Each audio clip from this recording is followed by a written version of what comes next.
صل على سيدنا ومولانا محمد وعلى سيدنا علي وسيدتنا فاطمة وسيدتنا زينب وسيدنا حسن وسيدنا حسين وعلى آله وصحبه وبارك وسلم الحمدللہ رب العالمین والصلاة والسلام علی سید الانبیاء والمرسلین اللہم صلی علی سیدنا و مولانا محمد وعلی آلہ واصحابہ وبارک وسلم وصلی علیہ۔ دنیا کے تمام دیکھنے والوں کو، تمام چاہنے والوں کو، تمام پیار کرنے والوں کو، اور جہاں جہاں تک اس وقت میری آواز کو سنا اور مجھے دیکھا جا رہا ہے، جنید اقبال کی جانب سے انتہائی محبت کے ساتھ السلام علیکم۔ ایک بار پھر ناظرین، آپ کو پر نور صبح نور کے ساتھ میں دل کی گہرائیوں سے خوش آمدید کہتا ہوں، اور آئیے بلا توقف چلتے ہیں حضرت ابو انیس محمد برکت علی علیہ رحمہ کی تعلیف اسماء النبی کریم صلی اللہ علیہ وآلہ وسلم سے رسول اللہ صلی اللہ علیہ وآلہ وسلم کا ایک اسم مبارک پڑھنے اور سننے کی سعادت حاصل کرتے ہیں۔ سیدنا القاسم صلی اللہ علیہ وآلہ وسلم، ہمارے سردار تقسیم فرمانے والے، درود و سلام بھیجے اللہ آپ صلی اللہ علیہ وآلہ وسلم پر، آپ صلی اللہ علیہ وآلہ وسلم کے آل پاک پر اور صحابہ کرام رضوان اللہ تعالی علیہم اجمعین پر۔ حضرت سیدنا ابو امامہ رضی اللہ تعالی عنہ روایت کرتے ہیں کہ رسول اللہ علیہ وآلہ وسلم نے ارشاد فرمایا کہ اے ابن آدم، تیرے لیے ضرورت سے زائد چیز کا خرچ کرنا بہتر ہے، اور ضرورت سے زائد اپنے پاس روکے رکھنا تیرے لیے برا ہے، لیکن بقدر ضرورت اپنے پاس رکھنے پر تجھے کچھ ملامت نہیں، اور پہلے ان پر خرچ کرو جو تمہارے زیر کفالت ہیں۔ ناظرین کرام، آج انشاءاللہ آپ کا ہمارا ساتھ رہے گا، کیونکہ پروگرام ہی بہت ہی اہم اور انتہائی خوش نما پروگرام ہے ناظرین، کیونکہ آج حضرت سیدنا عمر بن ثابت اسیرم رضی اللہ تعالیٰ عنہ اور حضرت حارث بن اوس رضی اللہ تعالیٰ عنہ، یعنی دونوں ہی شہیدان احد ہیں، انشاءاللہ ان کی بارگاہ میں مل کر ہدیہ عقیدت پیش کریں گے۔ بات یہ ہے کہ ساقی کوثر، شافع محشر، خاتم النبیین حضرت محمد مصطفیٰ صلی اللہ علیہ وآلہ وسلم کی محبت شرط ایمان اور حاصل دین ہے۔ ناظرین یہ ذہن میں رکھیں، آپ صلی اللہ علیہ وآلہ وسلم کی اطاعت اللہ کی اطاعت ہے، آپ صلی اللہ علیہ وآلہ وسلم کی فرمانبرداری دنیا اور آخرت میں کامیابی کی ضمانت، اور آپ صلی اللہ علیہ وآلہ وسلم کی اتباع قرب خداوندی کی مکمل دلیل ہے۔ ناظرین،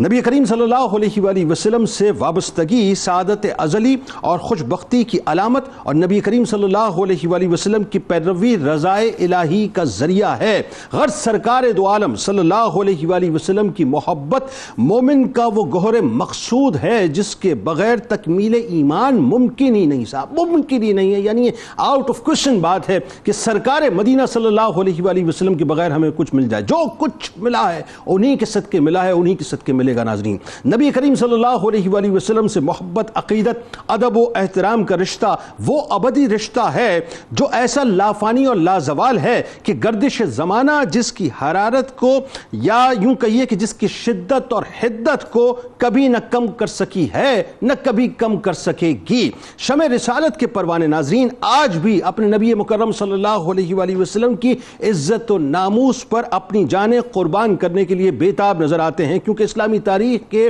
اوراق اپنے سینوں میں جانثاران رسول صلی اللہ علیہ وآلہ وسلم کی محبت کی ایسی لازوال داستانیں محفوظ کیے ہوئے ہیں جو مکہ پاک کی گلیوں سے لے کر میدان جہاد تک بکھری ہوئی ہیں، کہ سرکار دو عالم صلی اللہ علیہ وآلہ وسلم کی جنبش ابرو پر جان نثار کرنے والے اپنے آپ کو صحابہ کہتے ہیں، اور وہ اس درجے پر فائز ہیں ناظرین جو تاریخ انسانیت کو عشق کا، سرفروشی کا، ادب کا، جان نثاری کا اور فداکاری کا وہ سبق دیتے ہیں کہ کائنات عالم میں ناظرین ورت احرت میں ہر شے مبتلا ہے کہ سرکار دو عالم صلی اللہ علیہ وآلہ وسلم کے عشق میں ان سے بڑھ کے کوئی گزرا ہی نہیں ہے، کہ جو صحابہ اپنے آقا کے جسم اطہر سے مس ہوئے وضو کے پانی کو زمین پر گرنے نہ دیں اور لعاب دہن مبارک کو اپنی ہتھیلیوں میں سمیٹ کر چہرے اور جسم پر مل لیں اور ان کے حکم کی تعمیل پر سبقت لے جانے کی کوشش کریں، ان کا عشق، ان کی محبت، ان کی الفت اور ان کی فدائیت کا کیا ہی عالم ہوگا ناظرین، کہ صحابہ کرام رضوان اللہ تعالیٰ علیہ مجمعین کی قبیل وہ قبیل ہے جن کے ایمان اور جن کے تقوی کی تصدیق و توثیق تو خود رب کعبہ نے قرآن پاک میں فرمائی ہے کہ انبیاء کرام علیہ السلام کی جماعت کے بعد صحابہ کرام رضوان اللہ تعالیٰ علیہ مجمعین کی جماعت وہ جماعت ہے جن کی قربانیاں دین اسلام کے لیے بے مثل و بے مثال ہیں۔ یہ جانثاروں اور فداکاروں کی وہ عظیم المرتبت قبیل ناظرین جو مکہ پاک کی گلیوں سے اٹھی، دار ارقم میں مستحکم ہوئی، شیب ابی طالب کے مصائب دیکھے، ہجرتوں کی سختیوں کو برداشت کیا، مال کے اور جان کے نذرانے پیش کیے، تشدد کیے گئے، در بدر کیے گئے، بھوک و افلاس سے پریشان کیے گئے، جائیدادوں کو چھوڑنے اور ہجرتوں پر مجبور کیے گئے، بھوکے رہنے، پیاسے رہنے، مفلس رہنے، داغے گئے، کاٹے گئے، جلائے گئے، غزوات اور سرایوں میں اپنے آپ کو، اپنے خونی رشتوں کو کٹواتے گئے اور اسلام کا پرچم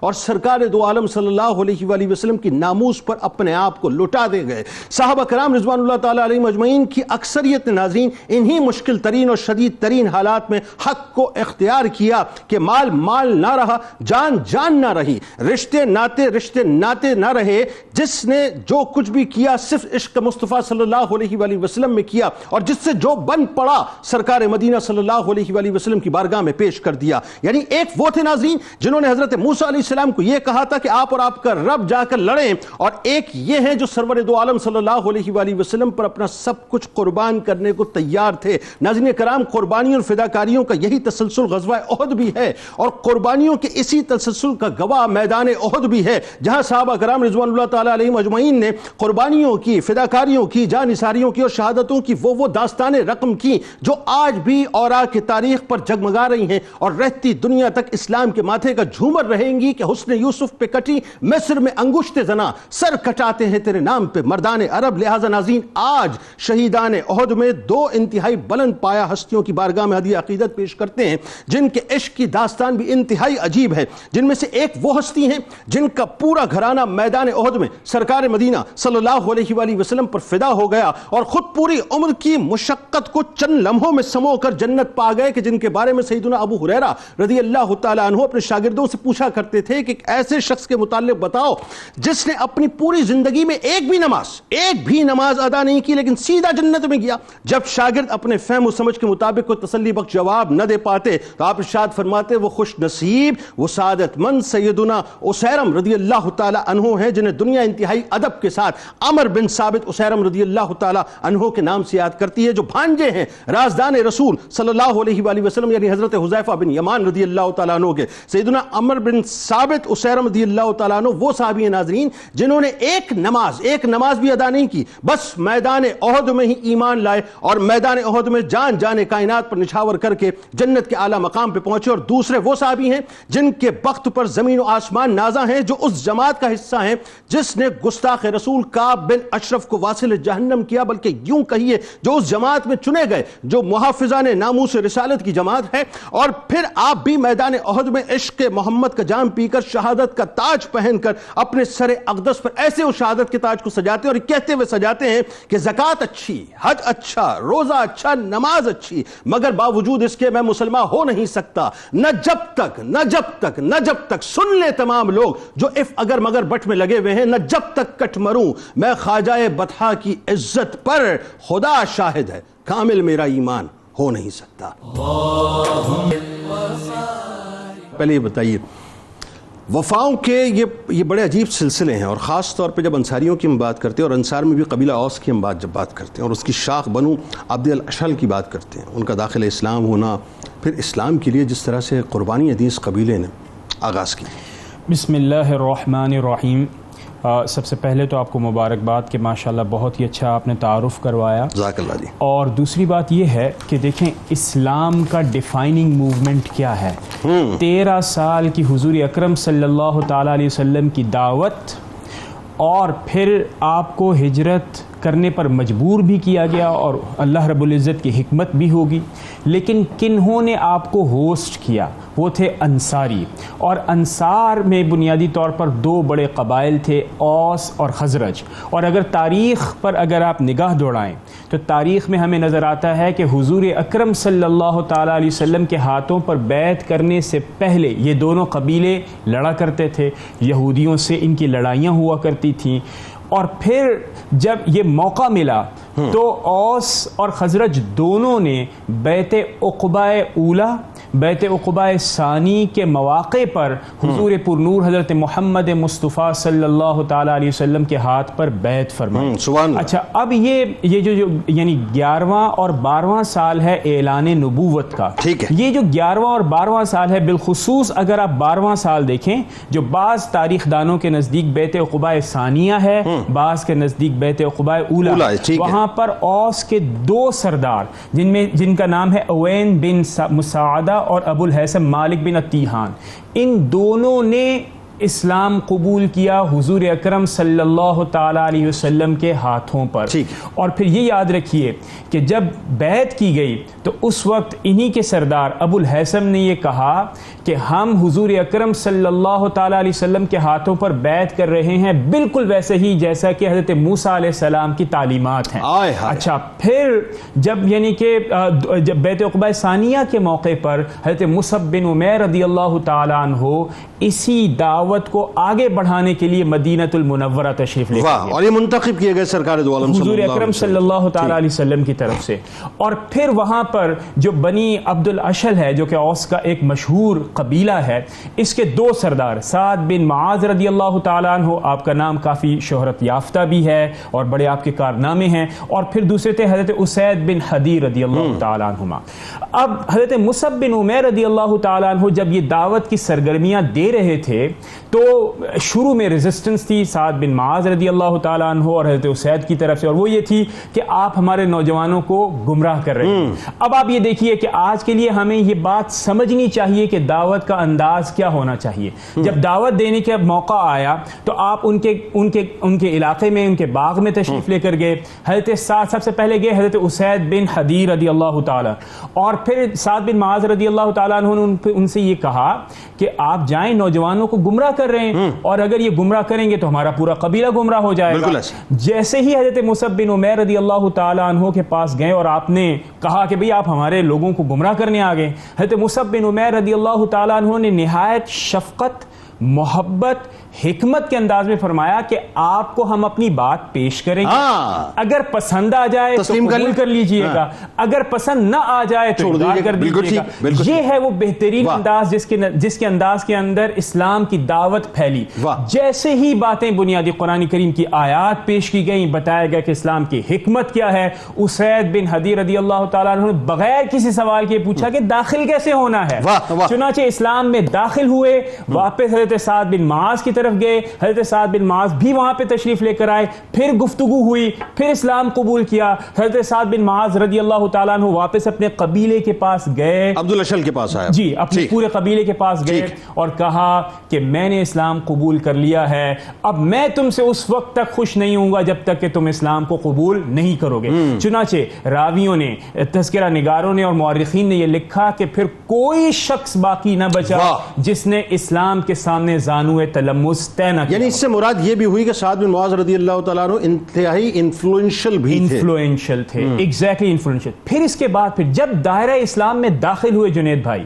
تو اب آپ نے یہ نہیں کیا کہ ماضی میں کیا تھا، پھر آپ نے کیا یہ کہ اپنا جان، اپنی مال، ہر کچھ قربان کر دیا حضور اکرم صلی اللہ تعالیٰ علیہ وسلم کے حوالے سے. اب آپ یہ دیکھیے کہ ہمیں مواخات کا واقعہ ملتا ہے، اس میں ہوسٹ کرتے ہیں، ہاسپٹیلٹی انصار شو کرتے ہیں. اس کے ساتھ ساتھ پھر میدان جنگ جہاں پر آپ کو مال بھی لٹانا ہے، اپنی اولادوں کو بھی لٹانا ہے، اپنی جان کو بھی لٹانا ہے، اور پھر اسی قبیلے کے ساتھ حضرت یعنی یہ جو قبیلہ ہے بنی عبد الاشل، اسی قبیلے کے نمائندہ افرادوں نے اور تمام لوگوں نے مسلمانوں کے دین یعنی دین اسلام کے اعلیٰ کے لیے اس قدر قربانیاں دیں کہ جس کے اوپر انشاءاللہ تعالی ہم ذکر آگے بھی کرتے رہیں گے، جو کہ اسلام کی تاریخ کو لکھا گیا۔ اسی لیے میں کہتا ہوں کہ ہجرت اسلام کی تاریخ میں ڈیفائننگ موومنٹ ہے، اور اسی وجہ سے ہم سب یہ جانتے ہیں کہ مسلمانوں کے کیلنڈر کا آغاز بھی ہجری کیلنڈر سے ہوتا ہے، اسی سے ہی ہوتا ہے۔ یہ ایک ڈیفائننگ موومنٹ ہے، بالکل صحیح، اس میں کوئی دوسری رائے نہیں۔ اسی سلسلے کو ذرا آگے بڑھاتے ہیں، اور مفتی صاحب ذرا یہ بتائیے، حضرت عمر بن ثابت اسیرم رضی اللہ تعالیٰ عنہ کا تذکرہ پاک ہے، اور آپ یہ دیکھیے کہ چند ہستیاں ایسی ہیں کہ جنہوں نے اپنے پورے خاندانوں کو بارگاہ رسالت مآب صلی اللہ علیہ وآلہ وسلم میں قربان کیا۔ آپ کے بھائی حضرت سلمہ بن ثابت رضی اللہ تعالیٰ عنہ، سیدنا ثابت بن وقش، سیدنا رفاع بن وقش، سیدنا حسیل بن جابر رضی اللہ تعالیٰ عنہ جو کہ حضرت حذیفہ بن یمان رضی اللہ تعالیٰ عنہ کے والد گرامی ہیں۔ تو یہ آپ دیکھیں کہ ایک پورا کا پورا کنبہ سرکار علیہ السلام پر لوٹنے کے لیے اپنے آپ کو لوٹانے کو تیار ہے، اور سب شہیدان احد میں شامل ہیں۔ بتائیے ذرا۔ اعوذ باللہ من الشیطان الرجیم، بسم اللہ الرحمن الرحیم۔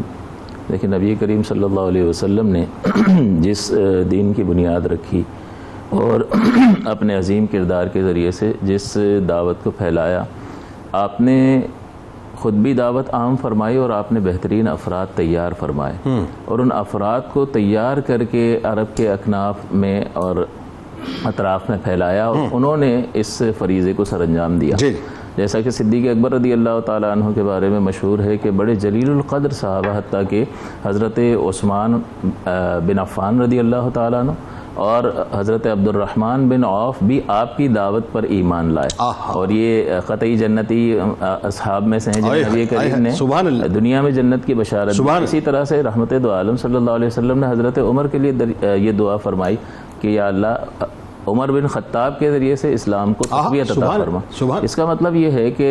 حضور صلی اللہ علیہ وسلم جس کو بھی اسلام میں داخل فرماتے تھے، اس کی تربیت اس نہج پر ہوتی تھی کہ وہ اس تربیت کے نتیجے میں ابتدائی طور پر ہی اسلام کا سپاہی بنا۔ سبحان اللہ، کیا ایسا نہیں تھا کہ وہ اپنی دکانوں پر ہی بیٹھے رہے اور ٹھیک ہے جی اسلام قبول کر لیا، باقی حضور جانے اور حضور کا کام جانے، نہیں، وہ اسلام کے سپاہی بن کر ایک فرد کی، ایک بہترین فرد کی حیثیت سے حضور کی اس فرض منصبی کو اپنی ذمہ داری سمجھتے ہوئے آگے بڑھاتے ہیں۔ کیا کہنے۔ اسی طرح ہم یہ دیکھتے ہیں کہ جب ہجرت مدینہ ہوتی ہے تو وہاں لوگ حضور کا انتظار کر رہے ہیں، تو وہ کون تھے جو انتظار کر رہے تھے؟ وہ کہاں سے مسلمان ہو گئے، وہ کہاں سے آ گئے؟ یہی افراد کی تیاری تھی جس کے باعث کثیر لوگ رحمت دو عالم صلی اللہ علیہ وسلم کے مدینے میں تشریف فرما ہونے سے پہلے اسلام قبول کر چکے، اور حضور علیہ الصلوۃ والسلام کی تشریف آوری کا بے صبری سے انتظار کر رہے ہیں۔ اور مصعب بن عمیر جو ہے، ان کا تذکرہ جو ہے اس سلسلے میں بڑا قابل ذکر ہے کہ گھر گھر جا کر رحمت دو عالم صلی اللہ علیہ وسلم نے بیعت عقبہ ثانیہ کے موقع پر انہوں نے کہا کہ حضور ہم یہاں آ نہیں سکتے، راستے کے مسائل بھی ہیں، تو اس لیے حضور نے انہیں مقرر فرمایا اور وہ گھر گھر جا کر لوگوں کو دین کی دعوت دیا کرتے تھے۔ جیسا کہ حضرت نے ذکر کیا کہ قبیلہ اوس کی یہ جو شاخ ہے عبد الاشہل،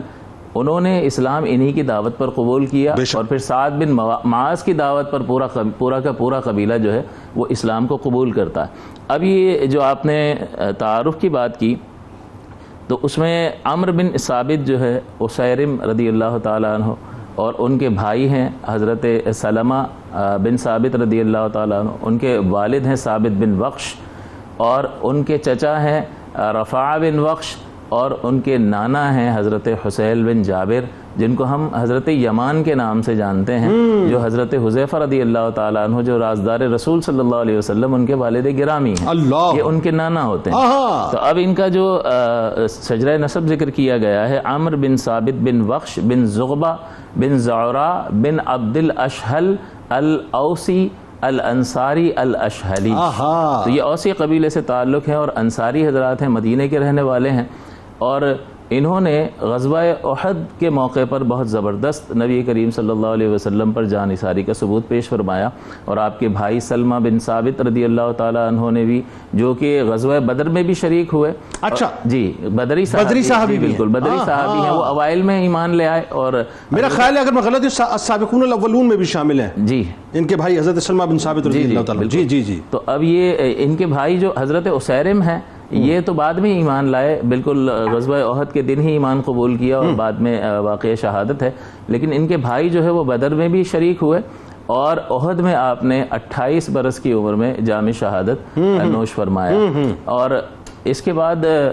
آپ کے والد گرامی کی بات آتی ہے، بہت بزرگ شخصیت عمر رسیدہ، اور آپ کے نانا حضرت حسیل بن جابر جو حضرت حذیفہ کے والد گرامی ہیں، وہ بھی بزرگ شخصیت بوڑھے ہیں، اور حضرت رفاعہ بن وقش جو ان کے حضرت اسیرم اور سلمہ بن ثابت کے چچا ہیں، وہ بھی عمر رسیدہ ہیں۔ نبی کریم صلی اللہ علیہ وسلم نے انہیں ایک ٹیلے پر معمور فرمایا تھا، ان کے والد گرامی کو اور نانا کو، یعنی ثابت بن بخش کو رضی اللہ تعالیٰ عنہ، حضرت حسیل بن جابر اور حضرت حسیل بن جابر رضی اللہ تعالیٰ عنہ، ایک ٹیلے پہ مقرر فرمایا تھا، وہاں ان کی ڈیوٹی تھی، لیکن وہ یہ دیکھ رہے تھے کہ مسلمان جو ہے اس میں کچھ خواتین اور بچوں کی بھی میرا خیال ہے ان کو جو ہے سیکیورٹی کی ذمہ داری سپرد کی گئی، لیکن انہوں نے یہ جب ملاحظہ کیا کہ مسلمان جو ہے وہ اللہ تعالیٰ کے دین کی سربلندی کے لیے اور اللہ کے کلمے کی بلندی کے لیے تلواریں نکالے ہوئے ہیں اور وہ اللہ کے لیے لڑ رہے ہیں اور جام شہادت نوش کر رہے ہیں، تو انہوں نے اپنے ساتھی سے کہا، یعنی اپنے داماد سے کہا کہ ہم کیوں رک جائیں، ہم کیوں نہ اپنی تلوار، کل آج یا کل ہمیں مر ہی جانا ہے، اتنی عمر تو ہو چکی ہے، تو اب ہم کیوں رکیں، ہم کیوں نہ اپنی تلواریں نکالیں اور مسلمانوں کے ساتھ اس طرح سے شریک ہو جائیں۔ تو یہ ان کے ساتھ شریک ہوئے اور جام شہادت نوش کیا۔ اب ہر اعتبار سے آپ دیکھیں تو ایک طرف سے دونوں بھائی دیکھتے ہیں تو والد بھی شہید ہو رہے ہیں، چچا بھی شہید ہو رہے ہیں، نانا بھی شہید ہو رہے ہیں۔ اللہ اکبر۔ نانا کو دیکھا جائے حضرت حسیل بن جابر تو ان کی جہت سے دیکھا جائے تو بیٹے جیسا داماد بھی جا رہا ہے، اور اس کا بھائی بھی جا رہا ہے، اور دونوں نواسے بھی جا رہے ہیں۔ اللہ اکبر۔ اسی طرح سے ان کے والد کے اعتبار سے دیکھا جائے، حضرت ثابت بن بخش کے اعتبار سے تو دونوں بیٹے، بھائی اور باپ جیسا سسر وہ بھی جام شہادت نوش کر رہا ہے۔ تو ہر جہت سے دیکھا جائے تو ہر شخص جو ہے اپنے اعتبار سے مکمل طور پر باقاعدہ اسلام کی، یعنی جس کا معنی ہے سرنڈر کرنا، اسلام کی جیتی جاگتی تصویر نظر آتی ہے۔ واہ سبحان اللہ، یعنی اپنا سب کچھ سرکار مدینہ صلی اللہ علیہ وآلہ وسلم کے بارگاہ میں ان کے قدمین شریفین پہ قربان کر دینا، یہی عشق اور یہی مستی ہے، اور اس پہ آگے جا کے بات کریں گے۔ یہ ایک بات میرے ذہن میں آ گئی، لیکن ذرا پہلے یہ بتائیے کہ ایک ہستی ہیں جنہیں حضرت حذیفہ بن یمان رضی اللہ تعالیٰ عنہ کہتے ہیں، یہ ماموں ہیں ظاہر حضرت عمر بن ثابت رضی اللہ تعالیٰ عنہ کے، تھوڑا سا ان کا بھی ذرا ایک محبت بھرا تعارف ہو جائے ساتھ ساتھ، اور خاص طور پہ حضرت عمر بن ثابت رضی اللہ تعالیٰ عنہ سے جو آپ کا تعلق تھا، محبت تھی، پھر آپ کا مقام و مرتبہ، اور پھر حضرت عمر بن ثابت رضی اللہ تعالیٰ عنہ کا وہ جس لمحے ایمان لانا اور پھر اگلے لمحے شہادت کا واقعہ، یہ تو بالکل ما فوق العقل بات لگتی ہے، بتائیے ذرا۔ بسم اللہ الرحمن الرحیم۔ جی بڑا خوبصورت تذکرہ ہے اس خاندان کا کہ جس کا ہر فرد بدر میں بھی کوئی شامل ہو رہا ہے، احد میں اکثر شہید ہو رہے ہیں، اور بارگاہ رسالت میں آپ صلی اللہ علیہ وسلم میں اور بارگاہ خداوندی میں اپنی شہادت کے نذرانے پیش کر رہے ہیں۔ حذیفہ بن یمان رضی اللہ تعالیٰ عنہ بڑے مشہور و معروف صحابی ہیں۔ ان کے والد یمان، جن کا نام حسیل بن جابر تھا، ان کا تذکرہ ہوا۔ والد ان کے جو یمان تھے وہ مکی تھے، کسی وجہ سے مدینہ آ گئے تھے، پھر حضور علیہ السلام کی ہجرت سے پہلے ہی وہ تشریف لے گئے مکہ مکرمہ مدینہ سے، اور جا کے مسلمان ہوئے اور پھر مکہ ہی میں رہے۔ حضور علیہ السلام نے ان کو مکہ میں رہنے کا کہا، نصرت کا کہا، ہجرت کا حکم نہیں دیا۔ ٹھیک ہے، تو یہ مکہ میں رہے، پھر ان کے دو بیٹے مسلمان ہوئے جس میں ایک حذیفہ ہیں۔ تو حذیفہ بن یمان رضی اللہ تعالیٰ عنہ وہیں مکہ میں اپنے والد کے ساتھ تھے حتیٰ کہ بدر کا معرکہ پیش آیا۔ اب یہ کہنے لگے کہ بھائی یہاں رہ کے کیا کرنا ہے، چلتے ہیں حضور علیہ السلام کی طرف، اور جا کر جو ہے وہ آپ کی مدد و نصرت کے لیے کھڑے ہوتے ہیں۔ تو مکہ سے نکلنے لگے تو مکہ والوں نے روک لیا، کہا کہاں جا رہے ہو؟ کہا ہم مدینہ جا رہے ہیں۔ کہا تم وہاں جا کے حضور کی مدد کرو گے؟ انہوں نے حکمت کے طور پہ کہا کہ نہیں، ہم ان کی مدد، بولا وعدہ کر کے جاؤ، عہد کر کے جاؤ کہ حضور کے ساتھ تم نے مدد نہیں کرنی۔ انہوں نے معاہدہ بھی کر لیا اور پھر وہاں سے چلے حضور علیہ السلام کے پاس پہنچے۔ آ کر حضور علیہ السلام کو بتایا تو آپ صلی اللہ علیہ وسلم نے یہ پوری دنیا کے لیے جنگی قوانین، اس میں امانت داری اور پھر جو ہے اصولوں پر کاربندی آپ حضور علیہ السلام کی دیکھیں۔ آپ نے فرمایا یمان آپ عہد کر کے آئے ہیں، مجھے نفری کی ضرورت ہے، اگر بھلے کافروں سے معاہدہ ہے، آپ معاہدے کو نہ توڑیں۔ اب زبان سے جو بات نکل گئی اس کے بعد کیا قربان جائیے صاحب۔ کیا اخلاقی تقاضے ہیں. تو حذیفہ بن یمان اور ان کے والد یمان بدر میں شامل نہیں ہوئے، پھر احد میں جو ہے وہ ان کے والد جو ہے وہ شہید ہو گئے. تو یہ حذیفہ بن یمان رضی اللہ تعالی عنہ جو ہیں بڑے جلیل القدر صحابی ہیں. حضور علیہ السلام شخصیت کو ناپتے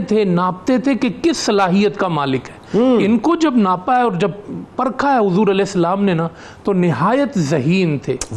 اور نہایت زود فہم تھے، بات کی گہرائی تک فوراً پہنچتے تھے. اسی لیے تو رازدان رسول بنے تھے. جی ایسے تھوڑی. اور چہرہ دیکھ کر جو ہے انسان کی حقیقت تک پہنچ جاتے تھے. اور تیسری صفت ان میں تھی کہ بڑے رازدار تھے. اور کمال یہ کہ سرکار علیہ السلام نے انہی کو بتلایا تھا کہ منافقین کون کون ہیں، جو راز ان کے سینے میں تھا. اب آئیے حضرت عمر بن ثابت رضی اللہ تعالیٰ حضور صلی اللہ علیہ وسلم کے رازدار رہے اور آخر تک پھر جو ہے وہ ان کی شخصیت کے پہلو اجاگر ہوتے رہے. اور ان کے پھر جو بھانجے ہیں، یعنی ان کی جو لیلا بن یمان رضی اللہ تعالیٰ عنہ، جو ان کے یہ بیٹے جو بہن حضرت حذیفہ بن یمان رضی اللہ تعالیٰ، حضرت عمر بن ثابت رضی اللہ تعالیٰ عنہ جو ہے وہ ان کے بیٹے اسیرم جن کو کہا جاتا تھا، اور جن کی پوری فیملی، یعنی ان کے بھائی کا ذکر ہوا، ان کے والد کا، ان کے چچا کا. تو خود ان کی شخصیت میں یہ تھا کہ اگرچہ سعد بن معاذ رضی اللہ تعالیٰ عنہ کے کہنے پر بہت سارے لوگ، اکثر لوگ مسلمان ہو گئے تھے، لیکن یہ کہتے تھے کہ کچھ مالی معاملات ہیں میرے، وہ نمٹانے ہیں، پھر اس طرف آنا ہے. حتیٰ کہ احد کا معرکہ آ گیا. تو یہ کہیں نکلے ہوئے تھے، جب واپس آئے تو سناٹا چھایا ہوا مدینے میں. بھائی مدینے والے کہاں ہیں؟ کہا وہ تو احد میں پہنچ چکے. اب ان کے جو ہے نا وہ حواس بیدار ہوئے. کہا میں کہیں لیٹ نہ ہو جاؤں. اب یہ دوڑتے ہوئے پہنچے ہیں احد میں بارگاہ رسالت مآب صلی اللہ علیہ وسلم. یا رسول اللہ صلی اللہ علیہ وسلم، اسیرم حاضر ہے. کہا اسیرم کس لیے حاضر ہوئے ہو؟ کہا یا رسول اللہ آج آپ بتائیں ایمان قبول کرنا ہے یا جہاد میں پہلے ایمان قبول کرنا ہے پہلے جہاد کرنا ہے. آپ حکم دیں کرنا کیا ہے. میرا ایمان آپ ہیں، آپ بتائیں گے وہی کروں گا. کہا اسیرم ترتیب بتائے دیتا ہوں، پہلے مسلمان ہو جاؤ، پہلے ایمان لے آؤ، اس کے بعد جہاد کرنا ہے. کہا یا رسول اللہ مسلمان کریں، بے تاب ہوں. آپ نے کلمہ پڑھایا، مسلمان ہوئے، اور پھر بے تابی سے یہ میدان احد میں پہنچے ہیں. اور پھر زخم کھاتے کھاتے کھاتے کھاتے چور ہوئے. اور پھر بنو اشل کے لوگ پہنچ گئے. کہا کہ بھئی ہمارے شہداء، ہمارے شہداء. تو ان کو دیکھ کے چونک گئے. کہا تمہیں عصبیت لے کر آئی ہے، خاندان کا درد لایا ہے یا مصطفیٰ کا درد لایا؟ وہ تو یہ سوچ رہے تھے کہ کفر میں، وہ تو یہ سمجھ رہے تھے یہ کفر پر ہیں. کہا کس چیز کا درد تمہیں لے آیا؟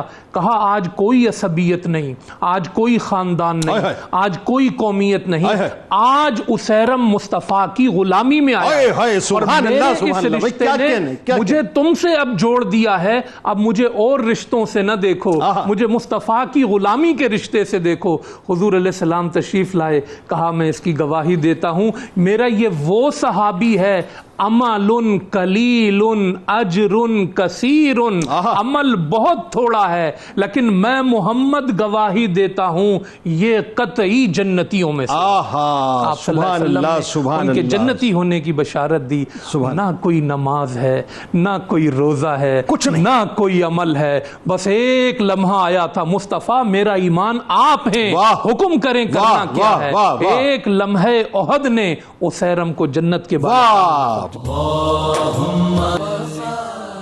یہ آغاز کرتے ہیں. اور حضرت حارث بن اوس رضی اللہ تعالیٰ عنہ جو محافظ ناموس رسالت ہیں اور شہید احد ہیں، ان کی بارگاہ میں چلتے ہیں. لیکن اس سے پہلے ڈاکٹر صاحب ذرا یہ بتائیے، غزوہ احد جب بھی پڑھتا ہوں اور جب بھی تذکرہ ہوتا ہے اس کا، عشق کی مستی کی ایک داستان نظر آتی ہے. صاحب بتائیے ذرا. اس میں کوئی شک نہیں جنید بھائی کہ غزوہ احد جب آپ پڑھتے ہیں اور اگر مصنف نے بہت ہی اچھے انداز میں لکھا ہو تو آپ کو یوں محسوس ہوتا ہے کہ آپ اس وقت میدان جنگ میں مسلمانوں کی طرف سے لڑتے ہوئے سپاہی ہیں. اور ابھی جیسے ہم نے حضرت اسیرم رضی اللہ تعالیٰ عنہ کے بارے میں سنا تو یقیناً سمجھ میں آتا ہے کہ زندگی کی حدت، اس کا مقصد کیا ہونا چاہیے کہ لمحوں کے اندر آپ نے فیصلہ کیا، میدان جنگ میں آپ نے جام شہادت نوش کیا، اور حضور پرنور حضرت محمد مصطفیٰ صلی اللہ تعالیٰ علیہ وسلم کے دامن میں جام شہادت نوش کرنا، یعنی ایمان کی حقیقت، منوان حقیقت، مجسم حقیقت آپ کے سامنے ہو تو سوچیے زندگی. یعنی عشق کے راستے میں اف اگر مگر بٹ نہیں ہے، ہے تو ہے، نہیں ہے تو نہیں ہے بس. جب ناظرین کے تعارف کے لیے، چونکہ یہ ایک عمومی نوعیت کا سوال ہے اور صرف 1 سے 2 واقعات بھی ذکر کروں گا. غزوہ بدر چونکہ مسلمانوں نے مدینۃ المنورہ سے باہر اور کوئی باقاعدہ منظم اعلان کر کے غزوہ نہیں تھا، ٹھیک ہے، اچانک مسلمان باہر آ جاتے ہیں اور دشمن جب سامنے آتا ہے تو دشمن کو کمر نہیں دکھانی ہے. درست. جب تیسری ہجرت ہوتی ہے، یعنی ہجرت کا تیسرا سال آتا ہے، تو غزوہ احد کا اعلان ہوتا ہے. سوال یہ آتا ہے کہ اقدامی یا دفاعی جنگ؟ مسلمانوں کے جو نوجوان تھے جن کے اندر جوش تھا، جذبہ تھا، اور ابھی ہم نے اوس اور خزرج کے مسلمانوں کو جن کو ہم انصار کہتے ہیں، ان کا جوش و جذبہ دینی یوں تھا، وہ یہ چاہتے تھے کہ دشمن کو ہم نے صفائے ہستی سے مٹانا ہے اگر وہ حملہ کرنے آ رہا ہے. چنانچہ فیصلہ کیا جاتا ہے کہ یہ جہاد اپنی نوعیت کے اعتبار سے اقدامی ہوگا.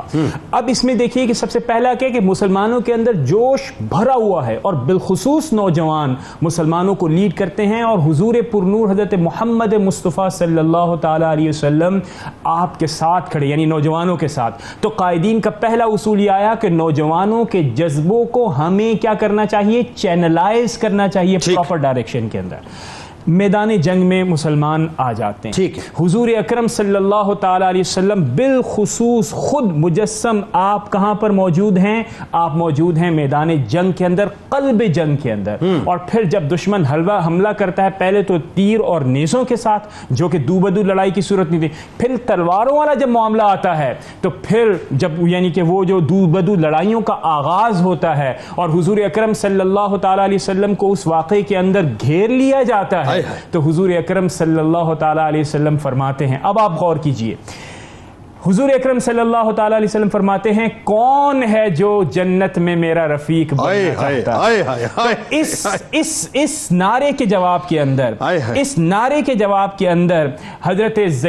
زیاد بن سکن رضی اللہ تعالی عنہ آتے ہیں اور آپ فرماتے ہیں میں بننا چاہتا ہوں آپ کا رفیق. اور پھر تذکرہ نگاروں نے لکھا، میدان جنگ کی جو خبریں سامنے آئیں، حضرت زیاد بن سکن رضی اللہ تعالی عنہ نے اس قدر لڑے کہ اپنے زخموں میں ان کا جسم چور تھا، اور اتنا چور تھا، اتنی تکلیف تھی کہ صحابہ کرام نے جب خبر حضور اکرم صلی اللہ تعالی علیہ وسلم کو پہنچائی تو حضور نے فرمایا انہیں میرے پاس لائے. اب جنید بھائی جو عشق ہے وہ کیا ہے؟ ایک طرف تو صحابی ہیں جو کہ حضور اکرم صلی اللہ تعالی علیہ وسلم پر مرنے مٹنے کے لیے تیار بیٹھے ہیں، میدان جنگ میں ان کا جسم اس بات کی شہادت دیتا ہے، لیکن آپ محبت کریں حضور اکرم صلی اللہ تعالی علیہ وسلم کو، آپ نے فرمایا کہ ان کو میرے پاس لائیں. جب وہ آپ کے پاس آئے تو حضور اکرم صلی اللہ تعالی علیہ وسلم کے جسم اطہر اور بالخصوص آپ کے پاؤں مبارک سے آپ کا چہرہ جڑتا ہے. آپ سوچئے کہ ایمان کی جو چاشنی ہے، جو مٹھاس ہے، کیا کسی کو پڑھنے والے کو جب محسوس ہوتی ہے تو سوچئے کہ وہ کیا عشق ہوگا. شہادت اب تو سامنے ہی تھی نا، اب تو جنت دیکھ رہے تھے، اب تو یہ معاملہ تھا، لیکن اس کے باوجود ان کو معلوم تھا کہ قدمین شریفین سے یہ میرا جو سر ہے اور میرے جو جسم ہے اور میرا جو چہرہ ہے وہ مس ہوگا، تبھی اسے دوام پہنچے گا. اور نہ صرف یہ بلکہ چہرہ مصطفیٰ کو بھی دیکھ رہے ہیں. پھر حضرت انس بن نضر رضی اللہ تعالیٰ عنہ، بڑا مختصر سا، یعنی آپ یہ دیکھیے کہ جب وہ نرغے میں تھے اور جب یہ خبر پھیل گئی کہ حضور اکرم صلی اللہ تعالیٰ علیہ وسلم کو بھی شہید کر دیا گیا ہے، انس بن نضر رضی اللہ تعالیٰ عنہ اس تمام ڈسٹریبیوشن اور سپلٹ کے باوجود کہ ایک نے کہا کہ ہم نہیں لڑیں گے حضور کے بعد، دوسرے نے کہا ہم لڑیں گے، حضرت انس بن نضر نے زندگی کا ڈیفائننگ موومنٹ، اپنا ورلڈ ویو بتایا. ایسی زندگی کا کیا فائدہ جس میں مصطفیٰ اور پھر لڑتے لڑتے جام شہادت نوش فرمائے.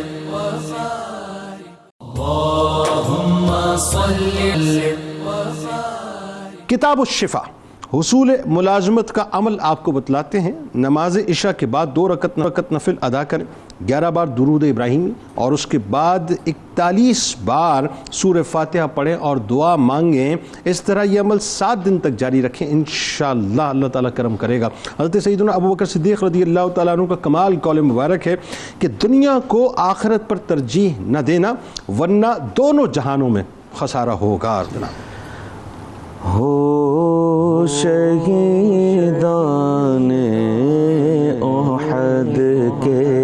عزم و ہمت کو سلام، ہو شہیدان احد کے عزم و ہمت کو سلام، سب فدایان نبی کے شوق و الفت کو سلام، دین حق کی سر بلندی کے لیے نکلے تھے جو، دین حق کی سر بلندی کے لیے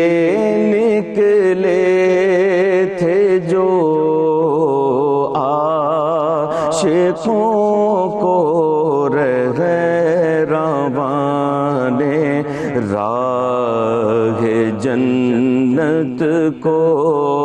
سلام، عاشقوں کو